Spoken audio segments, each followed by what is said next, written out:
There's a place He comes to me.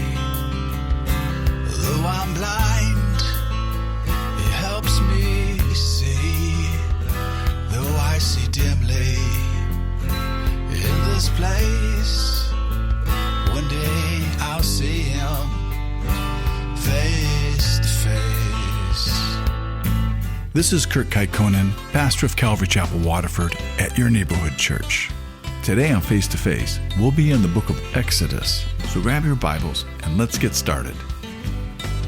If you want to hear this complete message in its entirety, go to yourneighborhoodchurch.com, where you can download Your Neighborhood Church app at the App Store. And so now they leave Elim and they come to the wilderness of Sin. And that sounds really terrible, right? It's almost expected. You know, a wicked, evil place after being somewhere so nice like the KOA camp at Elim. But Sin here is just a short, abbreviated form of the word Sinai, because this wilderness of Sin, it's just the place between Elim and Sinai where they're going to go meet God. But don't make any mistake here. The children of Israel, they will sin here, but that is not how it got its name. And so this wilderness of Sin, it's on the eastern shore of the Red Sea, and it's not to be confused with the wilderness of Zin, which is just south of Israel, east of Edom. And so now it's been about 30 days since they left Egypt, and now they start complaining again. And it says the whole congregation now was complaining against Moses and Aaron. And so you have 2 million people, and they're all complaining, and they're all saying things to you like, I'd rather be dead than be here with you. We would have been better off if we had died that night in Egypt, because at least back there we had pots of meat and we had as much bread as we could eat. But these are the same people who were groaning and crying out to the Lord for deliverance because of their bitter bondage. And they were begging for God to deliver them.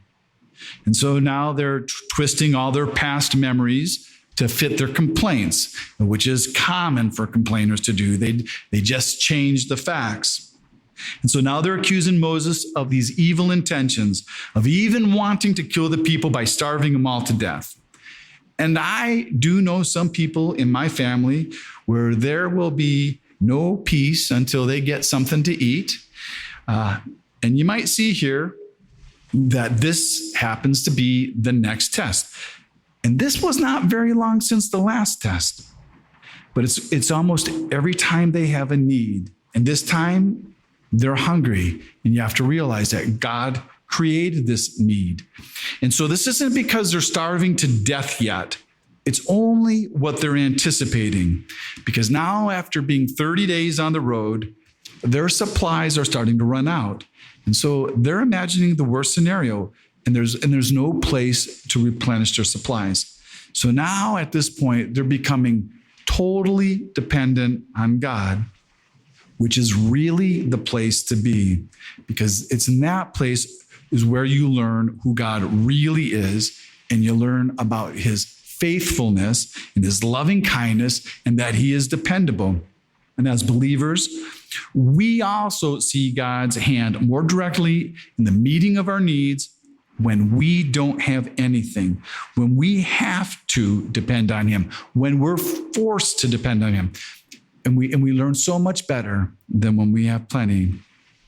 Because when we have plenty, you don't have to be dependent on God. And it's when you have plenty is when you can tend to forget God. And these lessons, they're priceless in a believer's life. And it's also priceless for Israel here, because they will eventually have plenty. It's only here in the wilderness where they won't have anything. And just like God had created that thirst in Marah to test the people, God has allowed this hunger to test them again, to see if they're going to obey Him and keep that deal that God made with them back in Marah, to see if they'll listen. But God, He doesn't chastise them here. because he knows that they're hungry. And it's really hard to be mad at people when they're hungry. But their memories here, they're not accurate. They weren't really sitting around these pots of meat and eating all the bread they wanted.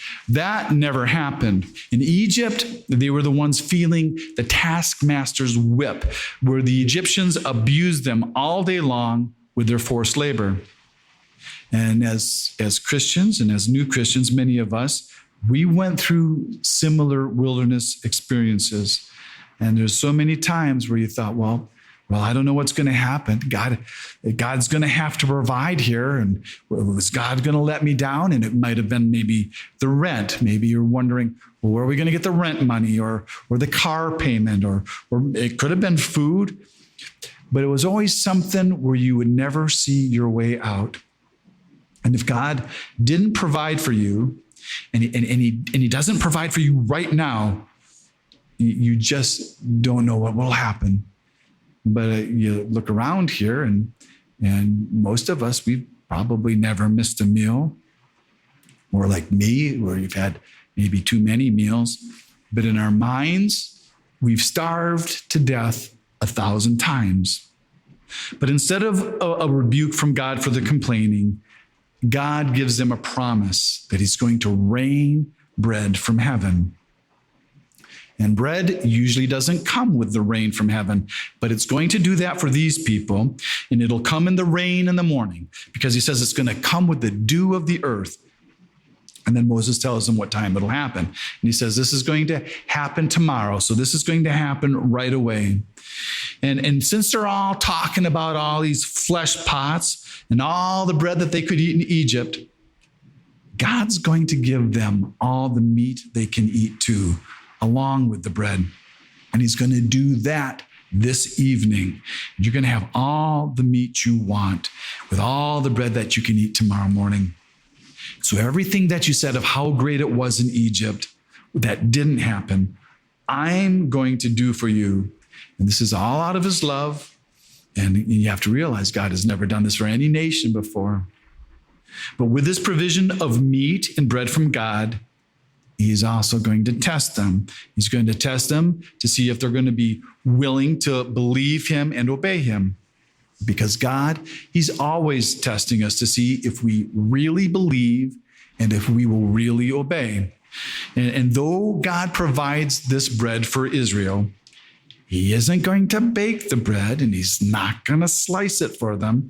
They're going to have to do their part. They're going to have to go out and they're going to have to collect it. And then they're going to have to prepare it. Then after this, Moses, he tells the children of Israel that their complaints, they're really not about him, that their complaints are really against the Lord. And Moses told the Hebrews that the Lord, that he heard these complaints. And so then there's a scene where they're all looking out into the wilderness, and then they saw the glory of the Lord in the cloud. And it's not clear here if when the Lord speaks here, if it was just Moses that heard him, because you see, you have to remember, Moses already knew what the Lord had said. And so there's this idea that the Lord spoke this message publicly to all of Israel. And so that evening, the quail came, and they know what kind of quail it was. And it says that this kind of quail was a delicacy to the Egyptians, that the Egyptians, they just loved them. And it was this bird that migrated between Europe and Arabia. And it would fly all day long, and then it would roost on low bushes and on the ground. And after flying all day long, they would be too tired to take off and fly again. So these quail, they were easy for them to gather them up and to pick them up off the ground. And then when the morning came, there was dew all around the camp. And when that dew lifted, there was this round substance, and it would cause it like frost. And the substance is described in other places and also in here that it was about the size of a coriander seed. And a coriander seed is about the size of a sesame seed. And then we're told that it's also this pearly color. And when the Hebrews, they saw it, they said, manhu, which is what we say, manna, which means, what is it? So Moses told them what it was. He says, this is the bread that God has given you to eat. And in other places in the Bible, it talks about this bread of being the bread of angels or the bread from heaven. And it says it tasted like honey, as if it was made with oil in its wafers. So this tastes like pastries. So this is, in my mind, this is Krispy Kreme donuts. And these people get to eat them every day for 40 years without gaining a pound. And these little round seed-like things, they could be ground into flour, and they could be baked, or it could be boiled. And so then I imagine that since you can boil it, that means that they're kind of making it into some kind of noodles. And you could boil it up. And so then you could have manicotti, or else you could bake it. And you could have banana nut bread, or you could make banana pancakes, and you have no need for any syrup because it was already sweet. And it came every day at your doorstep. So this was better than DoorDash. And it was delivered, except on Saturdays. On Saturdays, it was closed because that was the Sabbath. But so on Fridays, you had to order twice as much because this manna, it came with rules. And this was just another way to test them, to see if they would believe God and they would obey him. So for every person in your household, you would gather 1 omer. And 1 omer is almost 2 quarts. But on Fridays, you could collect almost 4 quarts per person. And that was also for Saturday's food. And this was a daily provision. So you couldn't keep it overnight or it would spoil with worms, except on Saturdays, because Saturdays never spoiled, because it was the Sabbath. And he said it wouldn't. So this is supernatural bread. There's nothing natural about it. And then here in verse 23 is the first mention of the word Sabbath. And this is way before the law. And they're just being told that this is going to be a rest. You don't have to work on Saturdays. So on Saturdays, you get to take it easy. You get to spend it with your family. And so God tells them that he's going to provide enough for them on Fridays so they can take this rest. So the Sabbath was not religious here. And all that Sabbath means here is to cease from work, because that's all the word Sabbath means. And this is something they never had in Egypt as slaves. And so this is way before what they call the law of the Sabbath. And this is even way before the 10 Commandments. And the only time that you can gather this manna was the very first thing in the morning, because when it gets hot, it melts. So that means all week long, you couldn't sleep in. You had to go gather this bread. And if you kept it overnight, we read it turns rancid. And then on the Sabbath, we read that the manna kept overnight, it didn't turn rancid. But there were some who tried to go out on the Sabbath and collect it. But it wasn't there. And it shows us that God was really disappointed with those people who didn't believe him, hear, or obey him.